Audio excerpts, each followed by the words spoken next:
لیکن یاد نہیں کریں گے. یاد کرنے کے لیے آپ کے دماغ میں ہونا چاہیے جعل یجعل کا مطلب ہے بنانا. ٹھیک ہے نا.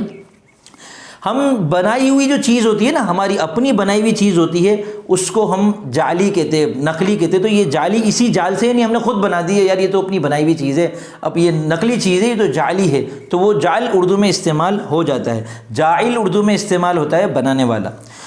یجعلون اصابعهم فی آذانہم من الصواعق. صواعق صاعقۃ کی جمع ہے، کڑکوں کی جو آوازیں ہوتی ہیں نا ان کو کہتے ہیں. اس کو یاد کر لیں، کم استعمال ہوتا ہے. حذر کا مطلب ہے بچنا.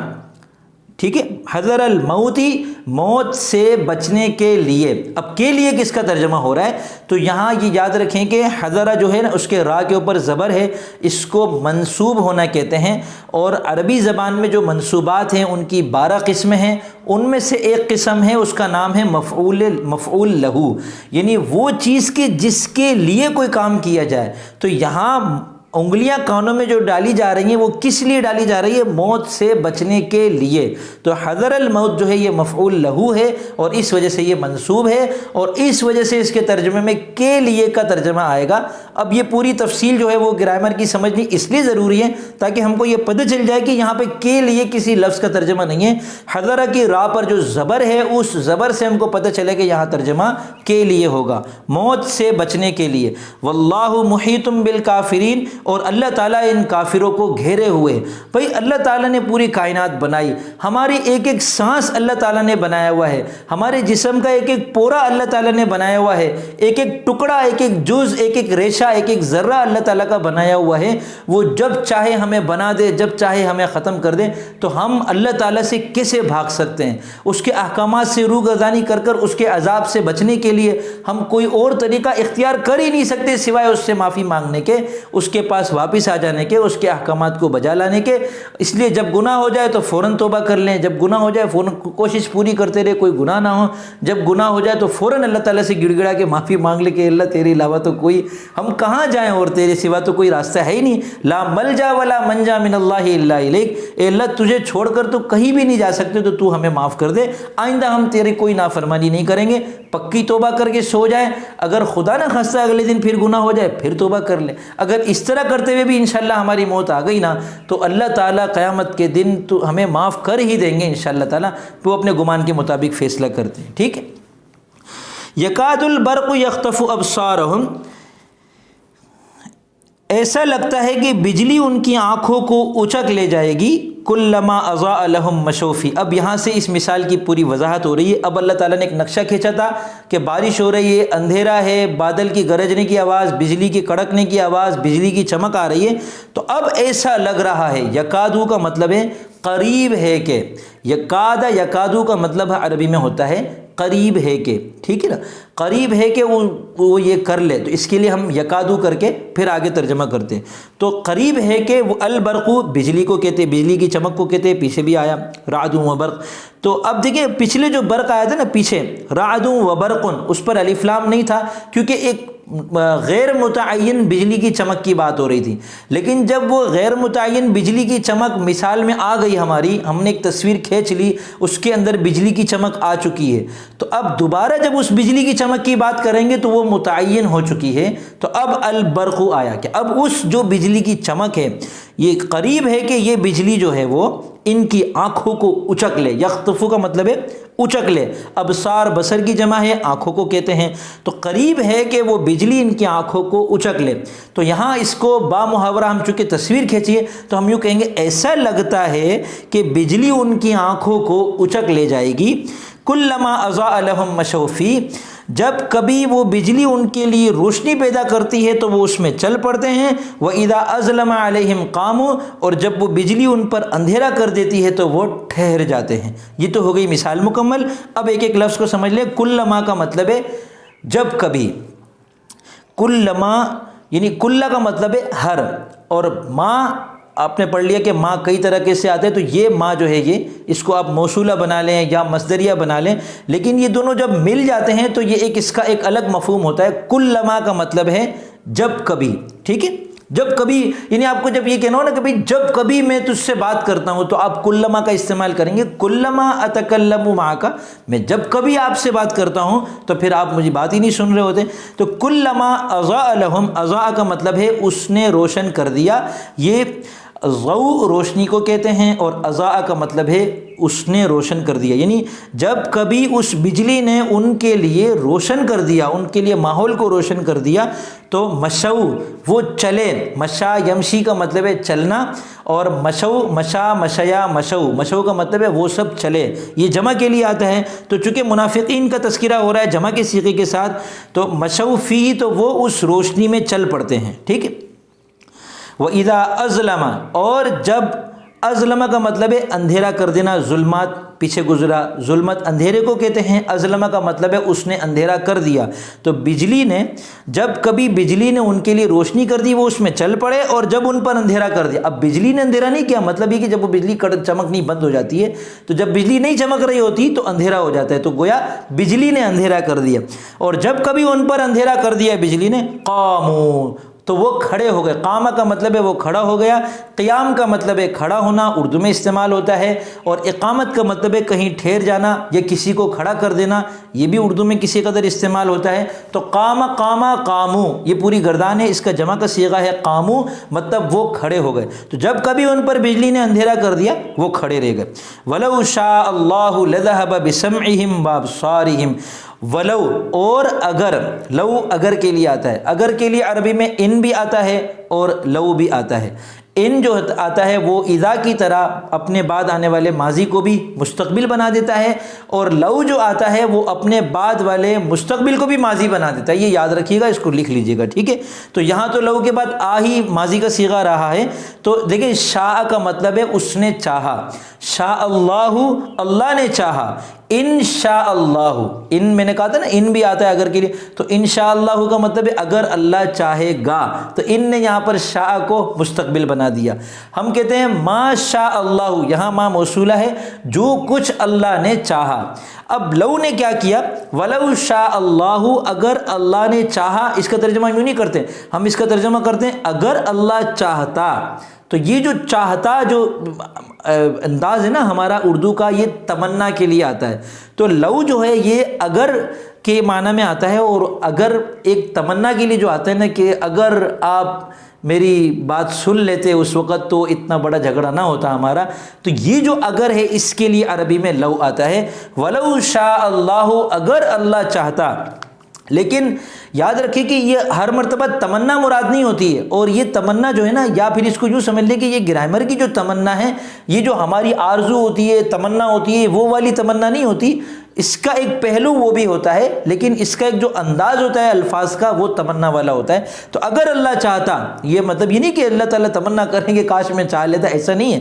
اگر اللہ چاہتا یعنی اگر اللہ واقعی چاہ لیتا تو اللہ تعالیٰ تو ہر چیز پہ قادر ہے. تو کیا کرتے اللہ تعالیٰ، لَذَهَبَ بِسَمْعِهِمْ، ذَهَبَ، پہلے ذہابہ کو سمجھ لیں، پیچھے گزر چکا ہے تو وہ لے جاتا، کیونکہ آگے بازر بھی آ رہا ہے، چلا جاتا ان کی سننے کے ساتھ. تو مطلب یہ ہے کہ لے جاتا، اور مطلب یہ ہے کہ ختم کر دیتا. تو اگر اللہ چاہتا تو ختم کر دیتا ان کی سماعت کو بھی، ان کی سننے کی طاقت کو بھی، وَأَبْصَارِهِمْ، اور ان کی آنکھوں کو بھی، یعنی ان کی بینائی اور ان کی سماعت جو ہے اللہ تعالیٰ جب چاہتے تو ان کو سلب کر لیتے، یا نہ دیکھ سکتے نہ سن سکتے. لیکن اللہ نے ایسا نہیں کیا. ان کی بینائی بھی اپنی جگہ موجود ہے، ان کی سننے کی طاقت بھی اپنی جگہ موجود ہے. اس کے باوجود یہ لوگ اسلام کی روشنی سے فائدہ نہیں اٹھا رہے اور منافقت پر اپنے آپ کو رکھا ہوا ہے.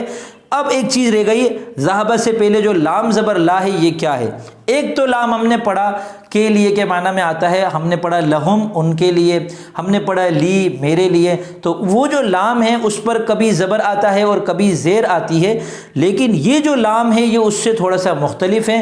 یہ لام جو آتا ہے یہ تاکید کے لیے آتا ہے، اور گویا لام زبر لا کے دو مطلب ہو سکتے ہیں، کے لیے اور تاکید. اب مطلب کیا بنے گا عبارت کے آگے اور پیچھے والے حصے کو دیکھ کر ہم سمجھیں گے. یہاں کے لیے کا ترجمہ کر ہی نہیں سکتے پہلی بات، اور دوسری بات یہ کہ جو لام کے لیے کے معنی میں آتا ہے وہ کبھی بھی فعل پر داخل نہیں ہوتا، اسم پر داخل ہوتا ہے. جبکہ یہاں پر ذہب فعل ہے، اس کے شروع میں لام آ رہا ہے تو یہ تاکید کے لیے ہے. اس کو مثال دیتا ہوں، زید قائم کا مطلب ہے زید کھڑا ہے.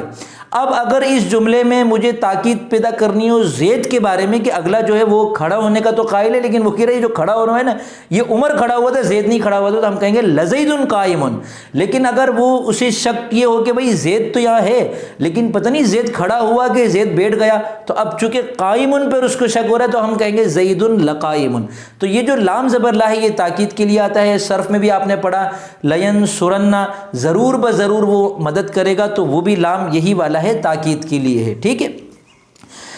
اگر اللہ چاہتا تو ضرور ان کی سماعت اور ان کی آنکھوں کو لے جاتا۔ اچھا یہاں پر ضرور جو ہے نا وہ ترجمہ کرنے میں عجیب سا لگ رہا ہے، تو اس کو روانی میں یوں سمجھ لیں کہ ایسے موقع پر جب لو آ رہا ہو، آگے لام آ رہا ہو، تو اس لام کا ترجمہ یوں سمجھ لیں تو ہوتا ہے، تو ٹھیک ہے۔ ویسے یہ تاکید کے لیے ان اللہ علی کل شیء قدیر، اس کی دلیل دے رہے اللہ تعالیٰ کہ بھئی بے شک اللہ تعالیٰ ہر چیز پر قادر ہے۔ تو اللہ تعالیٰ کیوں نہیں کر سکتا؟ اللہ چاہے تو ان کو ختم کر دے، اللہ چاہے تو ان کی سماعت کو ختم کر دے، مگر اللہ تعالیٰ نے ان کو ڈھیل دی ہوئی ہے، جیسے کہ پیچھے گزرا تھا یمدہم فی طغیانہم یعمہون، ان کو ڈھیل دی ہوئی ہے ان کی سرکشیوں میں کہ یہ بھٹکتے پھریں گے۔ اب دیکھیں ان میں ان اللہ علی کل شیء قدیر میں ایک تو ان کا لفظ ہے، یہ ہم نے پڑھ لیا، بے شک کے معنی میں آتا ہے، عربی میں کثیر الاستعمال ہے لفظ اللہ، اللہ رب العزت کا نام ہے۔